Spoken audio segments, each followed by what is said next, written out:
విషయే సర్వవిద్యానాం దక్షిణామూర్తయే నమః. పున్నాలవంశకైరవక్తం పూర్ణం దయానిధి అనంతగుణైకదీక్షం రాజాదిరాజం పుటాంచితరత్నసేవం శ్రీరాజయోగి గురుమంతరతో నమామి. శ్రీరాజయోగి గురు శిష్యం నిజానంద దీక్షితం పురుష నరసింహ యోగి నామాంకితం సద్గురుతే నమో నమః. ఈరోజు ఈ గుడ్డెద్దుర్తి ఆశ్రమము ప్రారంభోత్సవం జరిగింది. ఇక్కడ ఈ ఆశ్రమం ప్రారంభోత్సవానికి ఈరోజు మనమందరూ సాక్షులైనాము ఈ ప్రారంభోత్సవానికి పెద్దల ద్వారా. అలాగే సర్వాధ్యక్షులైన నరసింహయోగి గారికి పాల్పొద్దుకు, అమ్మగారి పాల్పొద్దుకు, మన వేదిక పైన ఉన్న శివపన్న, సోమన్న, మొహమ్మద్ అన్న, నరసింహుడు, గోరప్ప, మన తదితర పేర్లు కొత్తలేకుండా ఏమంటే పేరు ఉన్న కూడా వారికి దాదాపు నమస్కారం చేసుకుంటాను. గిడ్డయ్య కూడా అని ఇది దీక్షిత సాంప్రదాయము అంటే మామూలుగా ఈ సాంప్రదాయము అందరికీ అతి సులభంగా అనిపించదు. ఈ పాల్మూరు గ్రామంలో ఆ విద్యావంతులు ఉన్న ఇది గుణాతి గుణంగాను రహస్యాతి రహస్యంగాను ఈ తత్వంని చాలా తక్కువ మందికి గురువులకి అందించిపోయినారు. అలాగే ఎరుకనగా ఏ వస్తువు, ఎరకనగా ఎక్కడుంది, ఎంతటిది అది, ఎరకనగా ఏర్పడినదా, ఎరకనగా ఏమీ లేదా, ఎరిగి చెప్పమురా, చెప్పితే మేము ఎరిగి ఒప్పెమురా, మరుగు ఇదే మూల మాయాదురుటకు గురుపుత్రుడవైతే గుట్టు తెలిసి ఉంటే ఎరిగి చెప్పమురా, చెప్పితే మేము ఎరిగి ఒప్పెమురా అని కసి మన హనుమంతరాజు గారు చెప్పినారు. అలాగే సృష్టి సృజన కాక ముందు ఏదైతే ప్రకాశం ఉన్నదో ఆ ప్రకాశము నుండి చైతన్యము బయలుదేరింది.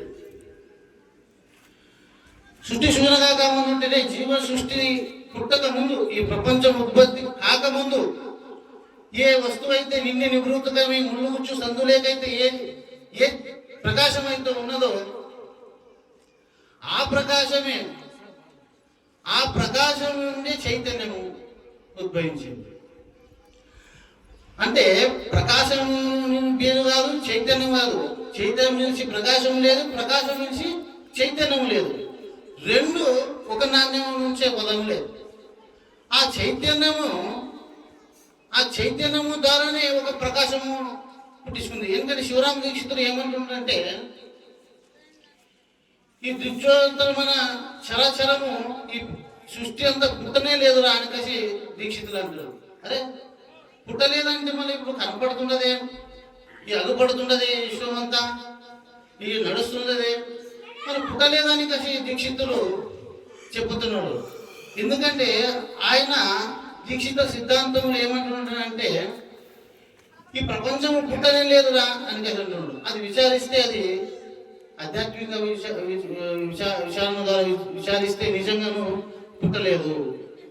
మన పుట్టింది కనపడుతుంది నడుస్తుంది అంటే ఎవడైతే పుట్టింది ఉండింది అనుకున్నాడు వాడు ఉంటేనే ఈ విశ్వం ఉంది. వాడు అడిగేవాడే లేదంటే ఏమీ లేదు. ప్రపంచము పుట్టనే లేదు. ఎట్లా అంటే జాగ్రత్త అవస్థ ఉందో మనకు కనపడుతుంది, నిద్రావస్థ ఉందో లేదు.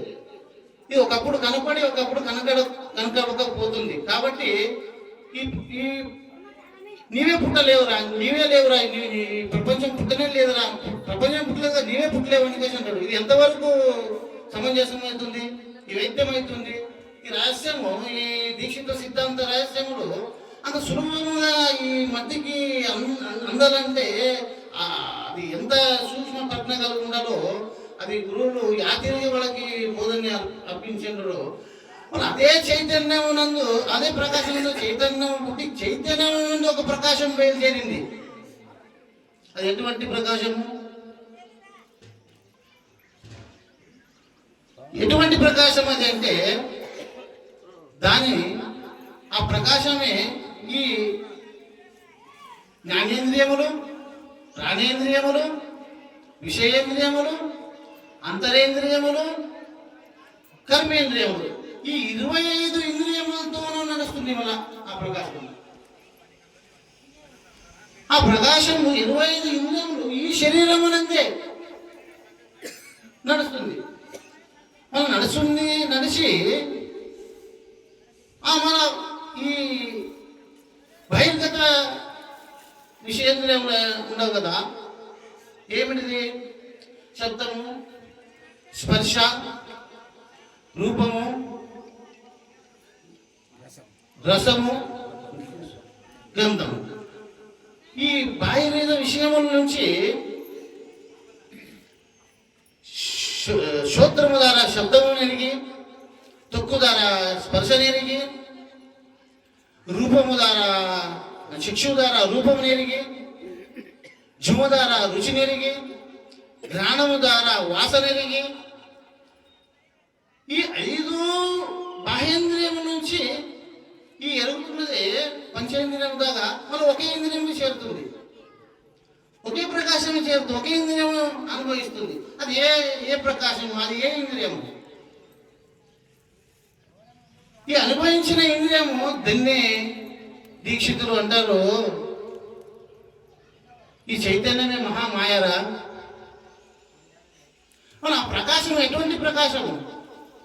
అది ఎటువంటి ప్రకాశం అంటే దాన్నే సాక్షి అని అంటారు, దాన్నే ఎరుకని అంటారు, దాన్నే ప్రత్యేగాత్మ అని అంటారు, దాన్నే చిద్బిందు అని అంటారు. మన ప్రకాశం పుట్టలేదని అంటే ఈ ప్రకాశంలోన ఏ ప్రకాశం ఉంటే అనుభవిస్తుంది కదా, ఆ వస్తువులే ఇన్ని పేర్లుగా మారింది. దీక్షిత సాంప్రదాయంలో ఇంటి సూక్ష్మమైన గురువు ద్వారా తెలుసుకొని అది ఎటువంటి ప్రకాశం అని గురువు ద్వారా దర్శనం చేసుకోవాలా. ఎందుకంటే ఇది సామాన్య ప్రజలకి ఇది అంత లభ్యం అయ్యే కదూ. కొంచెం ఇంకా సాంఖ్యము కొన్ని విషయంలో నేర్చి ఆ గురువు కృపకు పాత్రులై, గురువుకు పాత్రులైన తర్వాత తనకి స్వప్న ద్వారా తనకి గురువుకి 6 నిమిషంలో బోధిస్తే అతనికి దయ వస్తే, అతను దయ వస్తే అతను మన గురు పుత్రులు నడుచుకోవాలా. ఎట్లా అంటే ఇది రహస్యంగానే ఉంది, నిజమే. ఎందుకంటే అందరికీ వేద్యం అవుతుందంటే వేద్యం కాదు. అందరు గురువులా అంటే అందరు గురువులా అంటే మళ్ళీ మీరు తప్పర్థం చేసుకోవద్దండి. ఇది నాకు చెప్పేది కాదు, పెద్దల ద్వారా నేను విన్నది నేను చెప్తున్నా. అది మనకి బాధ అనిపిస్తుండొచ్చు, నాకైతే అదేనేమో, అది నీకు కాదు, అది నాతో సహా. నిన్నన్నాను నన్నన్నాను కాదు ఇది బోధ. ప్రబోధ ఎట్లుందంటే నిన్నన్నాను నన్నన్నానే కాదు, ఇది ప్రతి ఒక్కరికి ఇది అటువంటి బోధ. ఇది ఇప్పుడు బంధము మోక్షము అనే బిందుత్రయంలో బీజము లేకను సందేహము లేకను అందముగా కింద మీద అంతటయుండు అసలము ఎప్పుడు హితమయుండు వింతగా దోచే విశ్వము లేకను సంతాతముడి సాక్షి లేక ఉండను అంతటయుండు అసలము ఎగుపడి ఉండును అని మన హనుమంతరాజు గారు చెప్పినారు. మోక్షం ఎవరికి? ఇక్కడ మోక్షము ఎవరికి? ఇప్పుడు అది ప్రకాశం ఉంది అని చెప్పినాను, ఎరుక సాక్షి బిందు అని చెప్పినాను, అది కాదని ఈ పద్యముకి మోక్షం ఎవరికి? మోక్షము ఎవరికంటే ఇప్పుడు మనుషులు ఉన్నారు. సచ్చినోనికి మోక్షమా అంటే సచ్చినోడేమి వేసి చెప్పలేడు. ఎందుకంటే ఈ విశ్వంలో ఇదివరకే చచ్చిపోయినాడు వచ్చి నాకు మోక్షం అయిందని చెప్పినట్లు ఏ ఉదాహరణ లేదు. ఎందుకంటే శవం వచ్చి చెప్పలేదు, చెప్పినట్లు కూడా ఏ ఉదాహరణ కూడా ఇప్పుడు వరకు లేదు. బతికినోడికి మోక్షమా అంటే మరి ఏదో ఒక భ్రాంతి సస్తప్పుడు ఏదో ఒక భ్రాంతి పట్టుకొని వాడు సస్తాడని ఒక పెద్దల నిర్ణయము, పెద్దలు చెప్పిన మాట. ఎందుకంటే ఊరినే సావడం అంటారు, ఏదో ఒక భ్రాంతిన పట్టుకునే సస్తున్నాడు. మరి ఎవరికి మోక్షము? బతికి ఉండగానే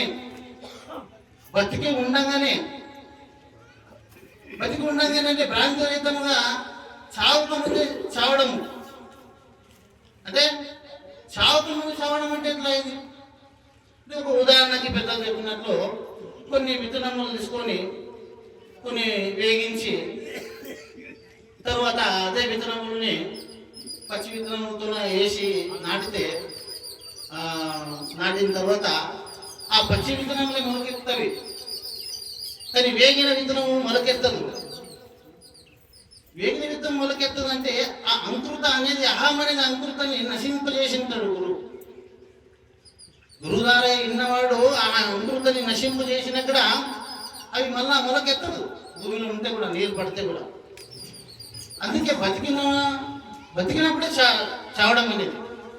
ఆ విషయం ఇలా తెలుసుకోవాలి. ఎట్లా అంటే ఈ హామ్ అనేది ఒక పెద్ద మన రామచంద్రరావు గారు, రాజయ్య గారు కథ చెప్తున్నాను ఆయన గారు. ఎట్లా అంటే రామచంద్ర గారు రాజయ్య కలిస్తే సీతాకాలం కట్టబడుతున్నాడు. ఈ మంచి బట్టలు వేసుకొని ఇంత నీతిగా బట్టలు వేసుకుంటూ ఇదేం ఇట్లా అడ్డం పడుతుంది కదా అని వివేకానంద రాజా ఏడాది రోడ్చుండే కదా, దుమ్ముండే కదా, పెండుండే కానీ పడుతున్నాడు. అది మంచి బట్టలు వేసుకొని, తెల్ల బట్టలు వేసుకొని అది రాజా వచ్చిందా అడ్డం పడుతున్నాడు. గలీజుందిరా, వద్దురా అంటే, లేదయ్యా ఇది అహం ఎట్లుందంటే మారేమ్మ గుడి మీద దున్నపోతు నరిస్తే కానీ దానికి అహం పోతుంది, కానీ దీనికి పోదయ్యా. ఇదేమో బట్ట పోతే మళ్ళా కడుక్కొని వేసుకుంటాను. ఈ అహం అనేది మీ పెద్దలు చూసి నాకు ఆ భక్తి అది కడగలేకుంటే ఈ అహము నాకు రూపంగా నన్ను ఇది వచ్చి చేరుతుంది ఈ అహము అని ఆయన శాస్త్రంగా నమ్ముతారు. వద్దురా అంటే కూడా నమ్ముతారు. అట్లా ఈ అహం అనేది మనిషిని ఈ పీడిస్తానండి. యాదంట్లా మనిషిని దొరబెట్టుకొని మనకి ఏమనేటి చేస్తున్నాడు. ఇప్పుడు మనము ఆస్తికుడు నాస్తికుడు అనే విషయాలు ఇక్కడ వద్దు. నీవు ఎవరనే తెలుసుకునే విషయం ఇక్కడ గంభీరతగా ఆలోచించాలి. ఎందుకంటే కొంతమంది గురువులు మన వేషములు వేసుకొని పేరు ప్రతిష్టలకై రానిపోని విద్యాలు చెప్పి జుట్లు గడ్డాలు వేషాదాలు చేసి నానా విధమంతా దానిపోనివన్నీ చేసి దొంగ జపములు, దొంగ నాటకములు చేస్తూ మందిని మోసం చేస్తూ వాళ్ళకి రాకుండా ప్రపంచ విషయం చూసుకోలేక తినలేక సన్యాసత్వము యాదో పని పెట్టుకొని మందికి మోసం చేసుకుని అంగనాన్ని పత్తిని బుర్రకాయ చేత పెట్టుకొని లేని శాస్త్రాలు చేస్తూ ఈ పొద్దు వాళ్ళు కూడా గురువులు అని కలిసి అది నిమ్మ నీళ్ళుకుంటూ ఉంటున్నారు. అది కాదు గురువులు. అది వేషాలు ధరించడము అది ఎంతవరకు మా సాంప్రదాయం లాంటి ఇదివరకు మనకి అది ఒప్పలేరు. ఆ పెద్దలు కూడా మనకి విషయం అది ఒప్పరు మన పెద్దలు.